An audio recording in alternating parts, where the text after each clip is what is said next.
ये माइक बंद कर लो जिसका भी ऑन है।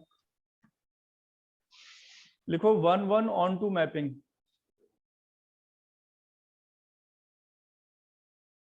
तो 1 1 ऑन टू क्या जरूरी है किसी वेक्टर स्पेस में ही मैपिंग होती है?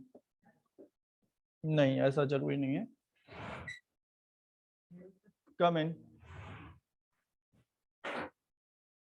उसको खुला रहने दिया करो गेट को तुम लोग, क्योंकि वो हर बैच में कम से कम 20 बार खुलता है। एक तो शोर होता है, किसी दिन हाथ में आ जाएगा, संभाल भी नहीं पाओगे, क्योंकि वो एक दिन शायद वो ऊपर बीडिंग भी गिर गई है उसकी जिस दिन। ऑन टू, चलो अच्छा बात मत करो, लिखो 1 1 ऑन टू मैपिंग। लिखना लेट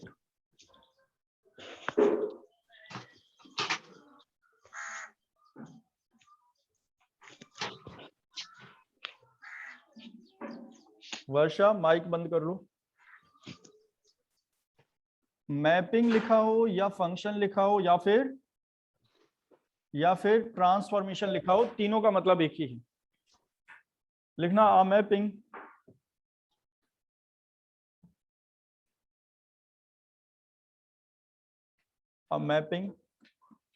या फंक्शन। एक बात बताओ, इसका मतलब समझते हो? F of A to B, क्या मतलब है इसका? Is called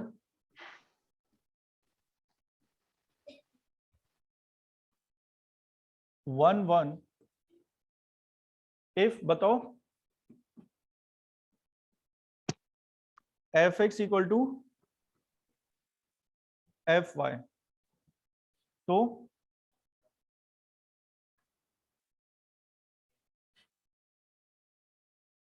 x equal to Y for every x comma Y. बताओ a में होंगे या b में होंगे? a में। और एफ एक्स और एफ वाई किस में होंगे?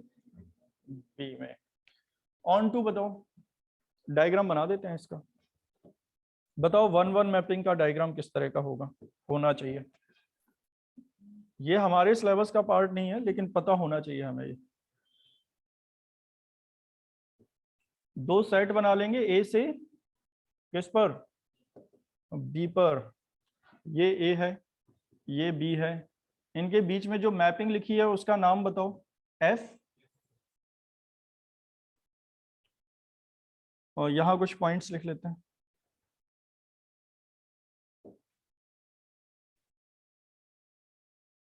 ये पॉइंट्स हैं, और यहाँ भी कुछ पॉइंट्स लिख लेते हैं।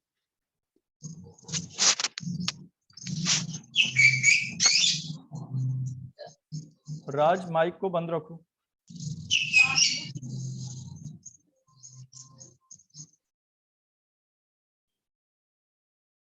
अब बताओ किस तरह से कनेक्ट करना चाहिए? एक इमेज, एक की कितनी इमेज? एक एलिमेंट की एक ही इमेज है, ओनली वन इमेज, केवल एक इमेज। ये कर देता है।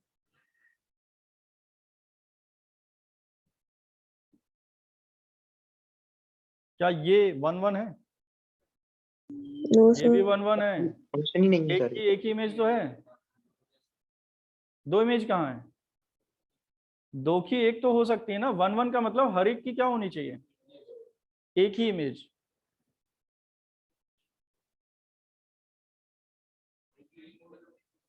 एक एलिमेंट की एक ही इमेज होनी चाहिए। तो ये मैनी वन, चलो हाँ ठीक है, क्या करेंगे? ये कर दें? Yes sir. और यस सर। ये दो खाली हो सकते हैं यहाँ पर। Yes sir. चलो ऑन टू बताओ। आगे यहाँ लिख रहे हैं ऑन टू। सबसे पहले डायग्राम ही बता दो ऑन टू का। बताओगे कोई ऑन टू क्या होता है? सर बी के सारे एलिमेंट्स यूज हो जाएं सर। लिखने का तरीका बताओ, क्योंकि देखो जो हम 12th में करते थे वो कोडोमेन डोम और रेंज को क्या कर देते थे, इक्वल, लेकिन क्या यहाँ कर सकते हो? क्योंकि अगर हमें वैल्यू ही नहीं दी हो सेट की, सेट के एलिमेंट ही नहीं दिए हो, तो नहीं किया जा सकता है ऐसा। तो लिखना a mapping f of a to b is called क्या,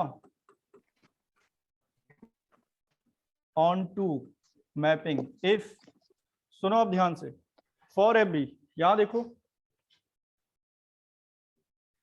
यहां कई सारे यहां पर क्या हैं, पॉइंट्स हैं, ठीक है, केवल समझने के लिए लिख रहे हैं, और यहां भी कई सारे पॉइंट हैं। बताओ कहां पर खाली नहीं होना चाहिए? बी। B में। तो देखो ये इसकी इमेज होनी चाहिए यहां पर कोई, इसकी इमेज भी होनी चाहिए। ऑन टू का मतलब इमेज होनी चाहिए, चाहे वो किसी की भी इमेज हो। मतलब क्या ऐसा हो सकता है, देखो ये तो हम ऐसे कर लेते हैं, क्या ये हो सकता है? नहीं, सर फंक्शन ही नहीं है फिर। क्यों नहीं हो सकता है?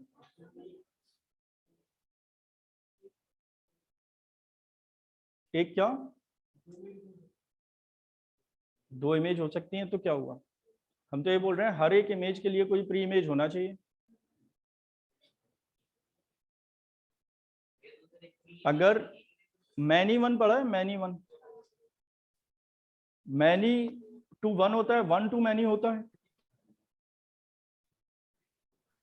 सुनो, अगर ये है तो जो लोग ये देख रहे हैं फंक्शन और रिलेशन, एक रिलेशन ही ये एक मैपिंग है, ठीक है, यहाँ पर फंक्शन की बात नहीं कर रहे हैं हम।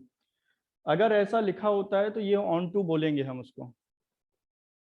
कोई भी अगर एक एलिमेंट यहाँ पर बस खाली नहीं होना चाहिए, जरूरी नहीं है डिफरेंट डिफरेंट हो, ऐसा नहीं होता है, बस वहाँ क्या नहीं होना चाहिए, चाहे सब एक ही की इमेज आ जाए। समझ रहे हो? यहाँ रिलेशन और फंक्शन की बात ही नहीं कर रहे हैं हम। जैसे अंडर रूट एक्स लिखते थे, उसके लिए लिखते थे फंक्शन ही नहीं है, लेकिन यहाँ पर ऐसा नहीं कर रहे हैं। हमें बस ये समझ लो, एक लाइन याद रखो, हर एक एलिमेंट की कोई प्री इमेज होनी चाहिए, वो प्री इमेज कैसी भी हो। समझ गए? ऑन टू में क्या प्रूव करना है, हर एक एलिमेंट की क्या है, एक प्री प्री इमेज। इमेज। अगर तुम लोग चाहो तो हम बिल्कुल वैसा डायग्राम बना दें जैसा तुम लोग चाहते हो, लेकिन फिर कंफ्यूज रहोगे हमेशा। समझ केवल गए सर। इतना याद रखो, हर एक एलिमेंट की एक प्री इमेज होनी चाहिए, इससे मतलब नहीं है वो प्री इमेज कहाँ पे है, कैसी है। ठीक है, तो लिखेंगे क्या, बताओ जरा डेफिनेशन। इफ फॉर एवरी, बताओ फॉर एवरी क्या लिखें? यहाँ फॉर पर एवरी। सपोज एक एलिमेंट है बीटा और यहाँ एलिमेंट है अल्फा, तो सर बीटा एवरी। की प्री इमेज अल्फा होना चाहिए, यही दिखाना है ना। तो for every beta belongs to B there exist, बताओगे? Alpha belongs to A. हाँ, प्री इमेज लिखोगे इसको, preimage alpha belongs to A such that के बाद बताओ जरा कोई, मतलब हर एक एलिमेंट जो बी में है उसके लिए कोई एलिमेंट ए में होना चाहिए, इस तरह से कि एफ के द्वारा ए की इमेज ही बी आ जाए। एफ के द्वारा अल्फा की इमेज ही बीटा है। तो हमने यही लिखा ना कि हर एक एलिमेंट के लिए कोई प्री इमेज एग्जिस्ट है, इसमें हमने फॉर एवरी लिख दिया, मतलब बीटा के लिए प्री इमेज बताओ क्या है, अल्फा है। ये है 12th का काम, ठीक है, 1 1 ऑन 2। अब हम करेंगे होमोमॉर्फिज्म, इसको कल भी समझा चुके हैं, लिख लेना इसको आराम से, ये लिखो अब।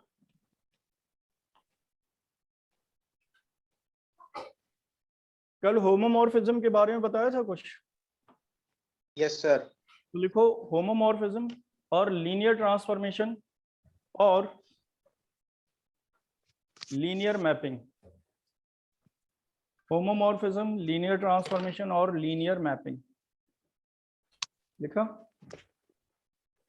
होमोमॉर्फिज्म और लीनियर मैपिंग और लीनियर ट्रांसफॉर्मेशन, ठीक है।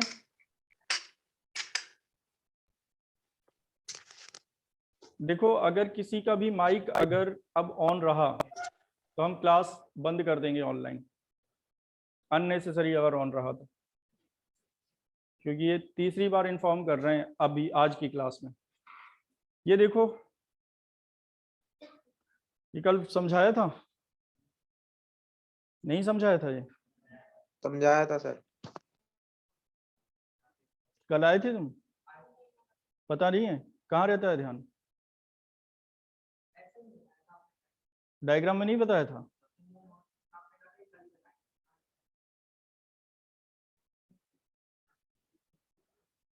बाकी सबने पढ़ा है ये डायग्राम? ये बताया था, वो इक्वल करके ही बताया था।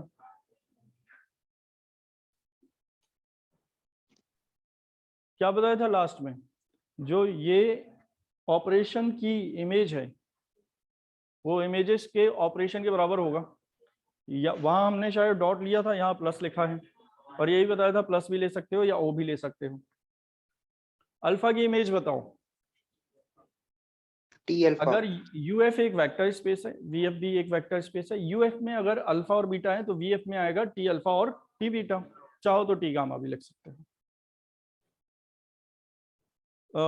तुम अलग बैठ जाओ, तुम डिस्टर्ब कर रहे हो, एक तो दोनों नहीं पढ़ रहे हो, राघवेंद्र और कुणाल, अलग अलग बैठ जाओ।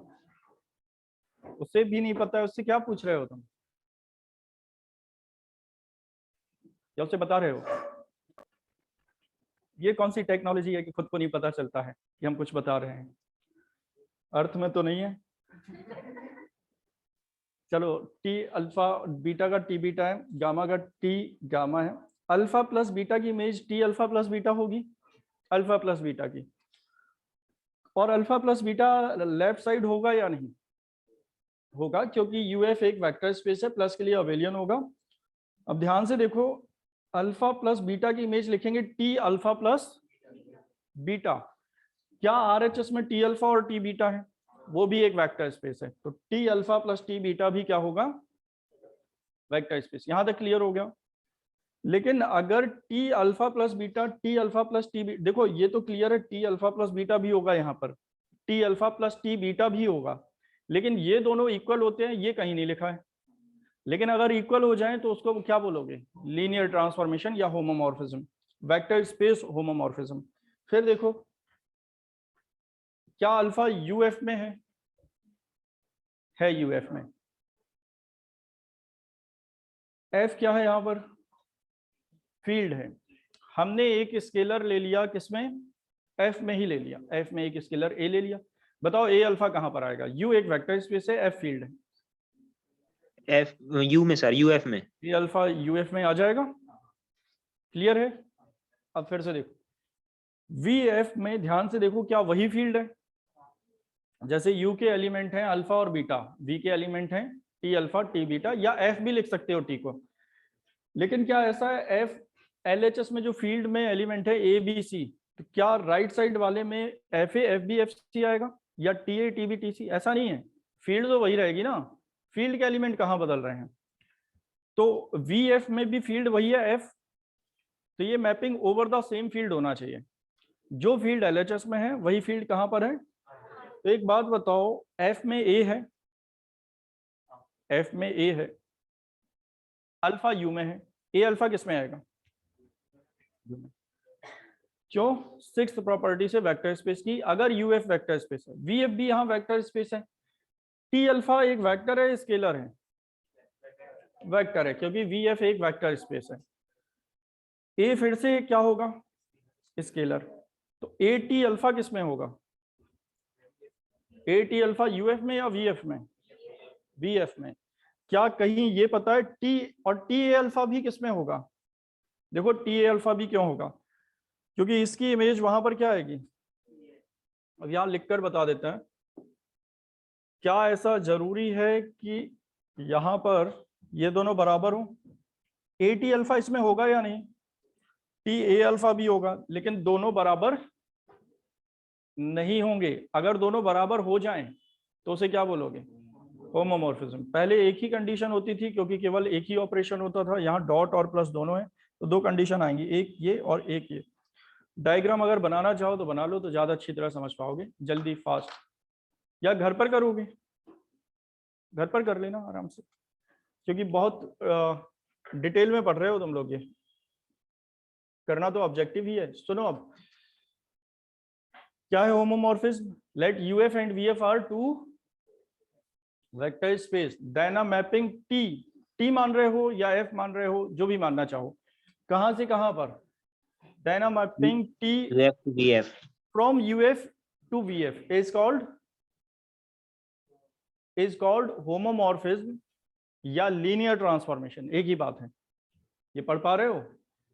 Then a mapping F from U to V, चाहो तो UF to VF लिख लेना, is called linear transformation of homomorphism, या तो फिर homomorphism लिखना या फिर linear transformation of U into V। if बताओ T alpha plus beta equal to क्या, T alpha plus T beta, जहां पर अल्फा बीटा U से हैं और T अल्फा टी बीटा कहां से आएंगे, VF से। दूसरा बताओ T A alpha equal to A T alpha, ये ब्रैकेट गलत लगा है, कहाँ होना चाहिए ब्रैकेट,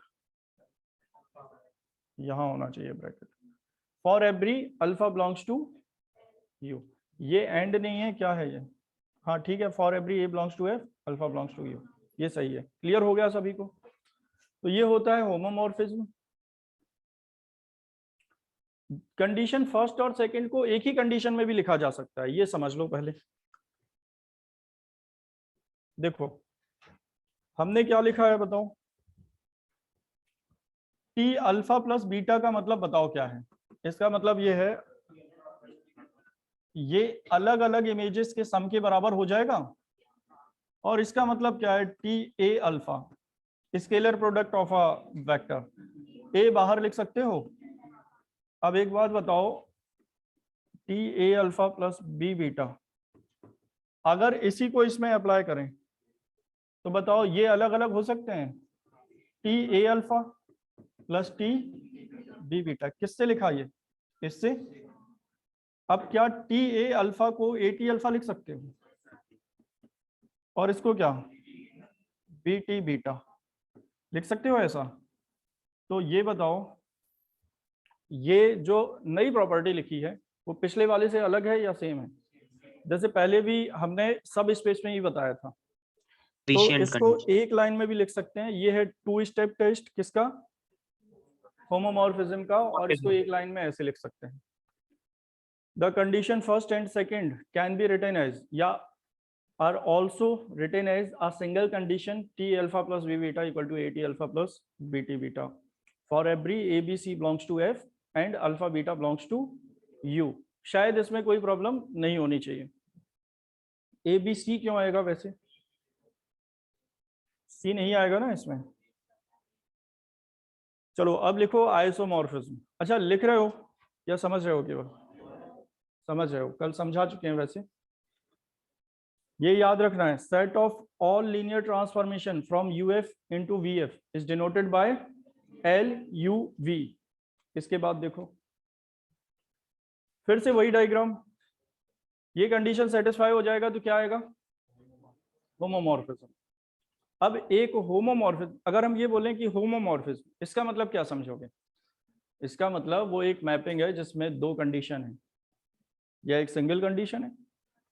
तो एक 1-1 ऑन टू होमोमॉर्फिज्म का मतलब बताओ क्या होगा, 1-1 ऑन टू होमोमॉर्फिज्म मतलब एक ऐसी मैपिंग जिसमें होमोमॉर्फिज्म की दोनों कंडीशन है, 1-1 की भी कंडीशन है और ऑन टू की भी कंडीशन है। 1-1 ऑन टू हम जानते हैं, तो वो होता है आइसोमॉर्फिज्म। तो अब ये डायग्राम तो वही बनेगा, तो डायग्राम बताने की जरूरत नहीं होना चाहिए, यूएफ वीएफ। तो let UF and VF are two vector space, then a mapping F कहां से, यू से वी पर, इज कॉल्ड आइसोमॉर्फिज्म, या a mapping is called isomorphism if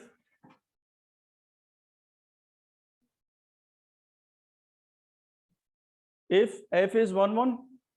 दूसरा बताओ, तो 1-1 की वैल्यू बता देते हैं, मतलब 1-1 का मतलब क्या है, क्या होगा, अल्फा बीटा अगर यू में है और एफ अल्फा एफ बीटा बराबर है, तो अल्फा बराबर क्या होना चाहिए, बीटा। चलो, और एफ अल्फा अगर एफ बीटा में नहीं है, तो ये कल बताया था दोनों ही सही हैं, दोनों का मतलब एक ही है, किसी भी तरह प्रूव किया जा सकता है। ऑन टू बताओ, F is onto for every, बताओ ये कौन बताएगा onto? For every, beta की जगह उसमें वी लिखा है, चाहो तो बीटा लिख लो। फॉर एवरी क्या, beta belongs to V F या V belongs to V F, then exist नहीं, क्या लिखोगे? देयर एग्जिस्ट, क्या देयर एग्जिस्ट बताओ किसका एलिमेंट? यू का, अल्फा या यू जो भी लिख रहे हो, तो हमने लिख लिया U belongs to a vector U belongs to U F such that, बताओ कोई, मतलब v के हर एक एलिमेंट के लिए एक प्री इमेज किसमें होनी चाहिए? जैसे यहां पर अगर v है तो यहां पर क्या होना चाहिए? वो किस तरह से होना चाहिए कि v u की इमेज हो, मतलब u की इमेज v हो, तो बताओ कोई बताएगा आगे क्या लिखें? मैपिंग t है, नहीं t है अगर मैपिंग तो, अच्छा f लिखा है तो ठीक है, f लिखा है तो f लिखो, फिर वहां भी f लिख लेना फिर डायग्राम में, F U equal to V या T U equal to V, जो भी लिखना चाहे। इसके बाद देखो थोड़ा बड़ा टॉपिक है, इसलिए एफ इज लीनियर भी होना चाहिए। लीनियर का मतलब होमोमॉर्फिज्म, क्या लिखोगे? होमोमॉर्फिज्म की डेफिनेशन अभी बताई है, F A alpha plus B beta equal to A F alpha plus B F beta, चाहो तो दोनों तरह से लिख लेना। अब अगली बार हम क्या करेंगे, टी लेंगे तो होमोमॉर्फिज्म में लेंगे, एफ लेंगे तो आइसोमॉर्फिज्म में, जो जरूरी नहीं है ऐसा ही करो। इट इज डिनोटेड बाय, ये साइन होता है इसका, अगर इसका मतलब ये है, क्या बोलते हैं इसको वैसे? कॉन्ग्रुएंट। बिलोंग्स टू किसने बोला है? कॉन्ग्रुएंट का साइन होता है ये तो हम इसमें कॉन्ग्रुएंट और ये सब नहीं पढ़ेंगे, हम क्या पढ़ेंगे? लीनियर। लीनियर भी नहीं पढ़ेंगे, हम ये पढ़ेंगे U F is isomorphic to V F. मतलब केवल देखो अगर इतना लिखा मिल जाए हमें, अगर ये कहीं पर लिखा है, ऐसे देख लो, अगर कहीं ये लिखा है यू वी, इसका मतलब क्या बता सकते हो? इससे बहुत सारी चीजें निकल के आ रही प्रॉपर्टी लिख सकते सीधी सर ये। इसका मतलब इनके बीच में एक फंक्शन है जो कि तीन कंडीशन सेटिस्फाई करता है, जो कि क्या हो, 1 1 है, ऑन टू भी है, और लीनियर ट्रांसफॉर्मेशन भी है, मतलब होमोमॉर्फिज्म भी है। समझ आ गया होगा शायद। अच्छा ऐसे देखो, अब ये लाइन और समझो, यहां में ऐड कर देते हैं, शायद लिखा नहीं था इसमें। होमोमॉर्फिज्म में एक प्री इमेज है और एक क्या है, एक इमेज है। तो होमोमॉर्फिज्म भी बता देते हैं कैसे डिनोट किया जाता है।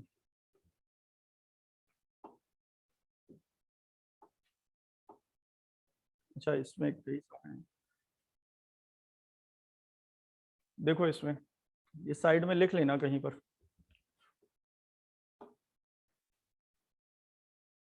कर चुके थे।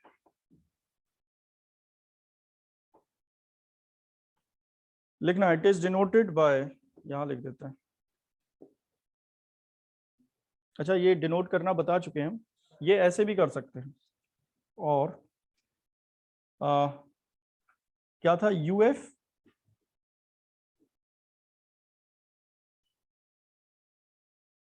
सॉरी, दो लाइन आएंगी,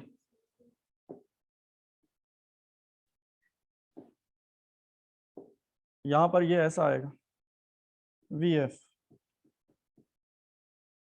ठीक है।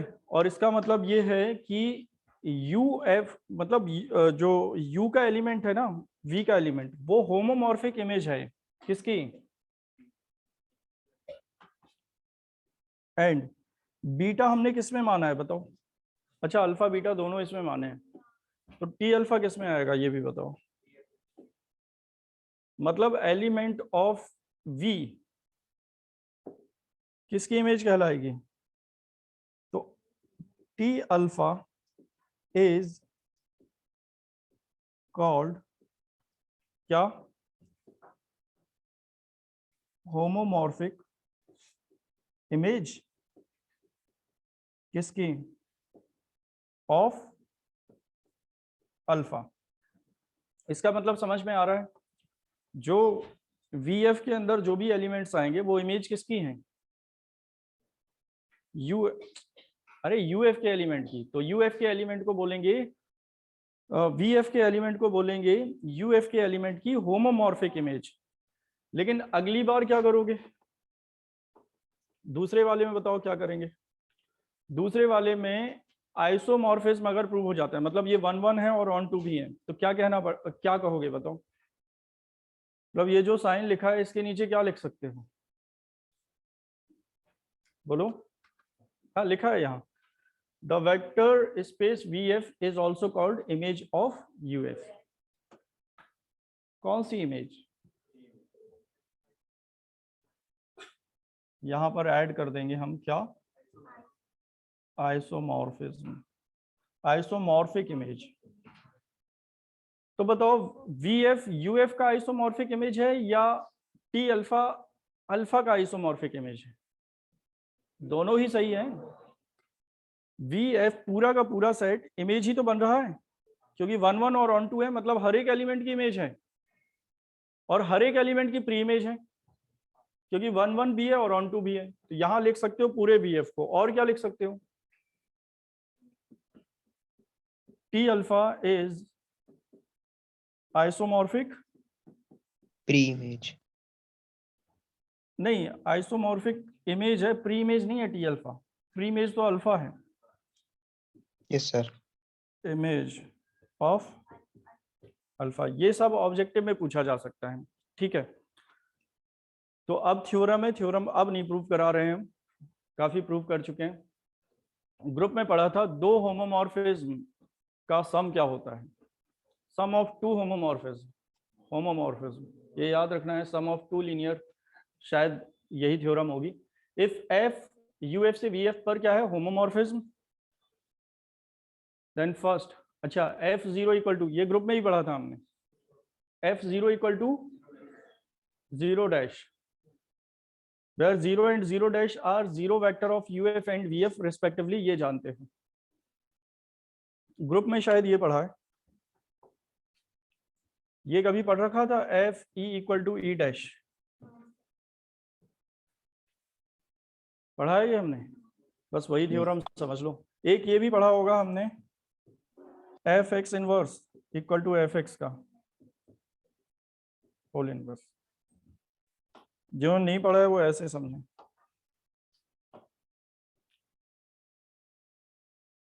ये डायग्राम उसमें नहीं मिलेंगे सारे, तो ये चाहो तो ड्रॉ कर लेना अगर जरूरत लगे तो।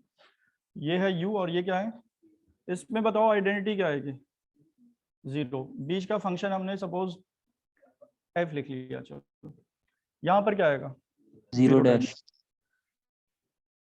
अब एक बात बताओ, इसकी इमेज यहाँ F0 आएगी या नहीं, F के द्वारा F0 ही आएगी। तो जो U वाला, अच्छा इस बार ये ध्यान रखना, ये दोनों इस बार वेक्टर हैं, क्योंकि पिछली बार भी 0 हमने क्या लिखा था, स्केलर, तो इसमें कंफ्यूज मत होना, और अगर कंफ्यूज हो रहे हो तो इसको 0 F कर लेना, सॉरी इसको 0 U कर लेना और उसको 0 V कर लेना, इतना अंडरस्टूड होना चाहिए। और जब कुछ समझ में नहीं आए तो सब 0 कर देना, एग्जामिनर अपने आप समझ लेंगे कौन सा डैश है। तो बताओ F0, ये दोनों क्या हो जाएं, अगर बराबर हो जाएं, ठीक है। पहले ये बताओ ये बराबर होंगे या नहीं, कैसे होंगे, अगर हो सकते हैं, अगर ये होमोमॉर्फिज्म है तो ही होगा। एक काम करते हैं, प्रूविंग दिखा देते हैं। F0 0 डैश हमेशा नहीं होगा, अगर होमोमॉर्फिज्म है मैपिंग तो वो हो जाएगा, अदरवाइज नहीं रहेगा। तो जो ऑब्जेक्टिव आएगा उसमें हमें यही याद रखना है। देखो कैसे प्रूविंग में समझ लोगे अच्छी तरह से, पहले दूसरा भी समझो। दूसरा ये था, क्या यहाँ पर कोई एक एलिमेंट बताओ U में, अल्फा मान लें या X मान लेना, जो भी लिखना चाहते, क्या यहाँ माइनस अल्फा होगा, क्या यहाँ पर F अल्फा आएगा, क्या F माइनस अल्फा, कैसे, इमेज से, ठीक है। क्या यहाँ ये F अल्फा है, इसका additive inverse minus F alpha होगा, क्या इसकी इमेज यहाँ पर आएगी, क्या ये दोनों इक्वल होंगे, कहाँ होंगे इक्वल, यस सर क्यों बोल रहे हो, अगर होमोमॉर्फिज्म तो होंगे, अभी दिखाएंगे क्यों होता है ऐसा। अच्छा, इसका मतलब समझो क्या है, F0, चलो मतलब कुछ देर में समझना, पहले जो जरूरी है वो देखो। 0 और 0 डैश समझ गए होगे, दोनों ही इस बार क्या हैं, वेक्टर्स। वेक्टर हैं। सेकंड है f minus alpha equal to minus F alpha for every alpha belongs to U. इसकी प्रूविंग देख लो अगर है तो, वो स्लाइड्स थोड़ी गलत बनी है और प्रूविंग है नहीं, तो हम समझा देते हैं, प्रूविंग इसमें है नहीं, जरूरत थी नहीं क्योंकि प्रूविंग की। कराएं प्रूविंग, समझाएं या याद रखोगे? शॉर्ट में देख लो, देखना चाहो तो। वो बताओ क्या प्रूव करने जा रहे हैं, F0 इक्वल टू 0 डैश। 0 क्या है, एलिमेंट फ्रॉम यू। वेक्टर है, ठीक है। अब एक बात बताओ, 0 प्लस अल्फा इक्वल टू, जल्दी बताते जाओ, अल्फा किसका एलिमेंट है, ए प्लस कोई एक एलिमेंट तो लोगे ही ना, अल्फा बीटा जो भी लेना चाहो। अल्फा प्लस 0, क्यों 0, अल्फा प्लस 0 डैश हमने पढ़ा है, अल्फा तो ये इस बार इसकी ही आइडेंटिटी है यू की, फील्ड का एलिमेंट नहीं है वो। तो अगर हम ये फाइंड करें F0 प्लस अल्फा, तो वो F अल्फा के बराबर होगा, क्योंकि अल्फा और 0 प्लस अल्फा बराबर है, हाँ या नहीं? अच्छा, F0 प्लस क्या, F अल्फा, ये कैसे लिख लिया, होमोमॉर्फिज्म। अगर ये होमोमॉर्फिज्म नहीं होता तो ये लिख पाते क्या हम, नहीं लिख पाते। और अगर ये नहीं लिख पाते तो अगला स्टेप ही नहीं आता। एक बात बताओ, एफ अल्फा से एफ अल्फा कैंसिल नहीं कर सकते हैं, और कैंसिल, चलो कैंसिल कर सकते हैं क्योंकि v प्लस के लिए अबेलियन है, कैंसिल कर लिया हमने, आएगा क्या, नहीं, कैंसिल करने के बाद बचेगा क्या, 0 डैश। कैसे पता है 0 डैश बचेगा, ये तो कैलकुलेशन है। हाँ, क्योंकि यहां पर 0 डैश इसकी क्या है, आइडेंटिटी, और 0 डैश प्लस एफ अल्फा, तो अगले स्टेप में 0 डैश प्लस एफ अल्फा लिखोगे इसको या नहीं, राइट कैंसिलेशन लो, तो F0 equal to 0 dash prove हो गया। एक बात बताओ, ये एरो जो देख रहे हो ये किसके लिए है, अगर होमोमॉर्फिज्म नहीं हो तो ये नहीं लिखा जा सकता है, ठीक है। दूसरा भी प्रूव करना है, या अब प्रूविंग छोड़ो, समझ गए हो तुम लोग, इसका मतलब समझ लो। F0 इक्वल टू 0 डैश का मतलब ये है, U की आइडेंटिटी की इमेज V की आइडेंटिटी के बराबर है, यही नहीं है, U की आइडेंटिटी की इमेज किसके बराबर, V की आइडेंटिटी की। अब यहां देखो, किसी एलिमेंट के इनवर्स की इमेज उस एलिमेंट की इमेज के इनवर्स के बराबर है, एडिटिव इनवर्स, इनका मतलब ये है, समझ पा रहे हो ये। अगला देखो, कर्नेल, क्या होता है कर्नेल, कर्नेल ग्रुप में पढ़ा है हमने,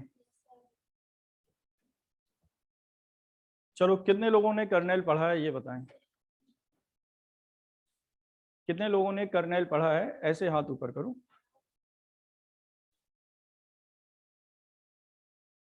यहाँ तो बिल्कुल साफ है, तुम लोगों ने, कोई नहीं पढ़ता था फर्स्ट ईयर में, अच्छा नाम सुना है, कर्नल वो वाला नहीं, वो कैलोनल नहीं, नाम सुना है, वो कर्नल नहीं, कर्नल की बात कर रहे हैं। चलो कौन बता रहे हैं, ठीक है। अभी देखो ये बताया भी था ऑन टू और 1 1 में, ये क्या है, ये सपोज टी है, टी लिख रहे हो या एफ लिख रहे हो ये तुम लोग का चॉइस है। यहाँ पर क्या है, कई सारे एलिमेंट्स हैं, कई सारे एलिमेंट हैं, इनकी इमेजेस कहाँ पे होंगी, यहाँ पर 0 भी होगा, यहाँ 0 डैश, एक तो पता है 0 की इमेज क्या होती है, 0 ये डैश। सबको पता है। क्या 0 की ही इमेज 0 डैश होती है, किसी और की भी हो सकती है इमेज 0 डैश, तो सपोज इसकी भी इमेज क्या है, इसकी भी इमेज क्या है, इसकी भी इमेज क्या है, और इसकी इमेज भी क्या है। तो ये कौन से एलिमेंट बाउंड कर लिए हमने, जिनको टी खत्म कर देता है, जीरो का मतलब खत्म करना ही है। बताओ, नहीं होता है? जीरो का मतलब खत्म, जीरो नंबर जिसके आ जाए वो क्या है, खत्म है। चलो, जीरो जिनकी भी इमेज देखो तो एक एलिमेंट जरूर होगा इसमें, जीरो की इमेज जीरो डैश होती है। इस सेट को बोलते हैं कर्नेल ऑफ ट्रांसफॉर्मेशन, के टी। एफ लिख रहे हो तो के एफ। कर्नेल क्या है? वो सेट जिनकी इमेज जीरो हो जाती है, किसके द्वारा? किसी लीनियर ट्रांसफॉर्मेशन के द्वारा। समझ गए? डेफिनेशन बताओ। Set of all the element whose images are zero, zero dash in V by the transformation, by the linear transformation T। समझो यहाँ पर ये डायग्राम पहले से वो एनिमेशंस गलत बने हैं, लेकिन समझ लो लोग, इतना तो अब समझ लोगे। तो UF and VF are two vector space and T और F is defined as, T लिखोगे या फिर क्या लिखोगे, F। तो कर्नेल देखो कैसे डिफाइन किया जाएगा, किसके एलिमेंट आते हैं कर्नेल में? U। Alpha belongs to U, builder form आती है सभी को, सच Yes, sir। दैट वो सारे एलिमेंट T के द्वारा क्या हो जाएं, जीरो Zero। डैश। क्या ये वही लिखा है? इसको तीन तरह से पढ़ सकते हो। ये हम बिल्डर फॉर्म में लिख रहे हैं, ये भी यही लिखा है, डायग्राम से भी यही लिखा है, और लिखें set of all the element of U whose images is are zero in V dash. तीनों का मतलब एक ही है। तो क्या यही है KT? चलो तो देखो, फ्रॉम V, देखो लिखा है अगर तो इसमें, तो एंटी या केटी, नल स्पेस भी बोलते हैं इसको, इसलिए एंटी लिखा है, या केटी लिख सकते हो। क्या लिखोगे? x belongs to U such that fx क्या हो जाए, जीरो डैश। और यहाँ यही आएगा, ये जितने भी एलिमेंट हैं जिनकी इमेज क्या हो रही है, जीरो। मतलब यहाँ पर कुछ एलिमेंट्स और लिख सकते हो या नहीं? बिल्कुल लिख सकते हैं। यहाँ पर, यहाँ भी, वहां भी बहुत सारे एलिमेंट होंगे। अब बताओ क्या कर्नेल नॉन एम्प्टी होता है? हो सकता है, नहीं होता है, क्योंकि एक एलिमेंट जरूर है ऐसा जिसकी इमेज क्या हो जाए, जीरो Zero। डैश। और वो क्या है? वो खुद Zero। जीरो है, अभी तो प्रूव किया हमने, F alpha F zero equal to zero dash. समझे? तो कर्नेल एक नॉन एम्प्टी सेट है, क्योंकि कम से कम उसमें जीरो आएगा ही। कभी हमें पता करना हो कि कोई एलिमेंट के टी में आएगा, कर्नेल ऑफ टी में आएगा, कैसे पता करोगे? उसकी इमेज प्रूव कर दो जीरो डैश हो जाए, तो इसका मतलब वो एलिमेंट, समझ गए? बताओ राघवेंद्र, समझ आया या नहीं? बताओ। अच्छा, P बिलोंग्स टू KT में कैसे आएगा? जल्दी बोलो। हाँ, P4 तो समझते हो तुम लोग, ये मत बताओ P4 क्या है, ये बताओ P KT में कैसे आएगा, प्रूव कैसे करोगे? प्लूटो जीरो में कैसे आएगा? अब बताओ, अब ज्यादा अच्छी तरह समझ में आएगा तुम्हें। अगर हम फंक्शन, अगर T है तो TP इक्वल टू क्या हो जाए, जीरो डैश, तो P KT में। समझ गए? कोई भी एलिमेंट KT में प्रूव करना है, उसकी इमेज जीरो डैश प्रूव कर दो। डायग्राम से भी समझ गए होगे। तो ये कर्नेल, एक थ्योरम पढ़ी है हमने, कर्नेल ऑफ अ सब group, kernel of a group is, अब ये देख रहे हो, ये सब फर्स्ट ईयर का ही पढ़ रहे हैं हम। सोचो फर्स्ट ईयर में अच्छी तरह पढ़ा होता तो कितना अच्छा लगता। अभी भी समझ में आ रहा होगा। जो लोग सेकंड ईयर में नहीं पढ़े हैं, फाइनल ईयर में बहुत सारी चीजें जरूरत पड़ेगी, तो तब वो ये सोचेंगे सेकंड ईयर में अच्छा पढ़ा होता तो कितना अच्छा होता। फिर वो जब MSc करेंगे या कोई भी डिग्री लेंगे मैथ से, तो फिर उन्हें लगता है अगर फाइनल ईयर में अच्छी तरह पढ़ा होता तो कितना अच्छा होता। या कोई कंपटीशन भी करोगे तो उन्हें ये लगता कि अगर पढ़ लिया होता तो हमारा दिमाग अभी इतना है, कम से कम इतना होता। पढ़ने से ऐसा थोड़ी ना है कि ये सारी चीजें आ रही हैं, इम्प्रूव भी तो हो रहे हैं हम, बाकी लोगों से आगे निकलते जा रहे हैं। कुछ लोग ये सोच रहे हैं मैकेनिक्स ही तो नहीं पढ़ा, मैकेनिक्स पढ़ने के बाद बहुत ज्यादा इंप्रूव हो चुका, मतलब जितना ज्यादा पढ़ते जाओगे हम बाकी लोगों से अपग्रेड भी तो हो रहे हैं। केवल जरूरी नहीं है कि पढ़ाई से ही हो रहा है। कुछ लोग ये समझते हैं एक चैप्टर ही तो छूटा है, एक चैप्टर जिसने एक्स्ट्रा पढ़ा है उसने ज्यादा एक्सरसाइज की है एक चैप्टर की, वो हमेशा आगे ही रहेगा बाकी लोगों से। ठीक है, केवल इससे नहीं है कि ये छूट गया तो क्या हुआ, हम बाद में पढ़ लेंगे। जो ज्यादा टाइम दे रहा है पढ़ाई में वो हमेशा आगे रहेंगे ही। चलो तो ये कर्नेल समझ में आ गया होगा। अब रेंज, रेंज पहले से ही जानते हो, रेंज समझाने की जरूरत नहीं होना चाहिए। रेंज तो वही है जिनकी इमेज किसके एलिमेंट से बन रही है, यू से। शायद इसमें डायग्राम होगा तो देखो, अगर डायग्राम है, वरना हम डायग्राम बना के बता देते हैं। ये है, देखो बताओ इसमें से रेंज कौन सा आएगा। वो एरो गलत बना है, एक एलिमेंट नहीं होता है पार्टी, कहां से आ रहा है? यही है, ये क्या है, रेंज है। ये सेट है, क्या, रेंज। क्लियर हो गया। जो देखो जो भी एलिमेंट कनेक्टेड है यूएफ से, क्योंकि वीएफ एक अलग वेक्टर स्पेस है, यूएफ एक अलग, जरूरी नहीं है वीएफ के सारी एलिमेंट यूएफ से ही जनरेट हो रहे हो। और अगर ये जो रेंज वीएफ के बराबर हो जाए तो उसे ही बोल देते हैं हम ऑन टू हो जाएगा, क्योंकि कोई भी वहां पर बचा नहीं है, सबकी इमेजेस हैं। क्लियर हो गया होगा। तो रेंज की डेफिनेशन वैसे क्या लिखोगे अगर लिखना चाहें हम तो, रेंज को आरटी से रिप्रेजेंट करते हैं, किसके एलिमेंट, वीएफ के वो एलिमेंट सच दैट जिनकी प्री इमेज किसमें है, यूएफ में। ये जरा सा काम है, समझना है केवल, बाकी लिखने का तरीका सबका अलग हो सकता है। और ये जरूरी नहीं है याद रखना, ये हमें पता होना चाहिए, फिर अपनी लैंग्वेज में लिखो। मतलब all the element of the vector space VF whose preimages exist in क्या, यूएफ। चलो तो ये लिखने का तरीका अगर समझना है तो ये है लिखने का तरीका।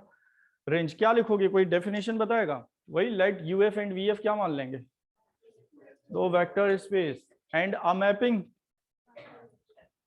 एंड क्या, F is a map linear transformation from, linear transformation का मतलब होमोमॉर्फिज्म में यूएफ से वीएफ में। और इसी को लिख सकते हैं that is F of U to V, इसका मतलब है एक लीनियर ट्रांसफॉर्मेशन कहां से, यूएफ से वीएफ पर। अगर लीनियर ट्रांसफॉर्मेशन नहीं लिखना चाहते हो तो यहाँ एरो के पास लिख दो लीनियर ट्रांसफॉर्मेशन, इसका मतलब ये हो जाएगा F is the function from U into, F is the linear transformation from U into V. Clear हो गया इतना। तो डिफाइन बताओ कैसे करोगे, हम बिल्डर फॉर्म में लिख रहे हैं, तुम लोग थ्योरी में लिख सकते हो। क्या लिख सकते हो, range of T is the set of all the element of VF whose preimages belongs to UF. चलो क्लियर हो गया होगा शायद, बाकी जब पढ़ोगे तो और भी क्लियर हो जाएगा। इसमें थ्योरम नहीं है, थ्योरम ऐड करा देंगे हम। कर्नेल ऑफ टी क्या होता है, कर्नेल ऑफ टी क्या होता है, नहीं सब स्पेस होता है। सुन लो, वैसे अगर प्रूव करना चाहें सब स्पेस, क्वेश्चन भी रिवाइज हो जाएगा तुम लोग का। कैसे करते हैं सब स्पेस बताओ प्रूफ, बस 4-5 मिनट है। सब स्पेस प्रूव करना है तो कंडीशंस बताई हैं, या तो वो 2 कंडीशन प्रूव करो या 1 कंडीशन प्रूव करो, ठीक है, जो तुम लोग की चॉइस हो उससे कर लेना। प्रूव कैसे करते हैं सब स्पेस, ये बताया था। बताओ ये सब स्पेस कब होगा, स्क्वायर, चलो स्क्वायर छोड़ो, ट्राइंगल बताओ सब स्पेस कब होगा। क्योंकि कुछ लोगों को ये पता होता है डब्ल्यू सब स्पेस कब होगा, लेकिन डब्ल्यू की जगह यू दे दें तो पता नहीं है सब स्पेस क्या होगा, इससे ही कंफ्यूज हो जाते हैं कुछ लोग। डब्ल्यू सब स्पेस कब होगा, अब सबको पता है, और नेसेसरी कंडीशंस। नेसेसरी, हाँ तो बस डब्ल्यू की जगह ये हो जाएगा।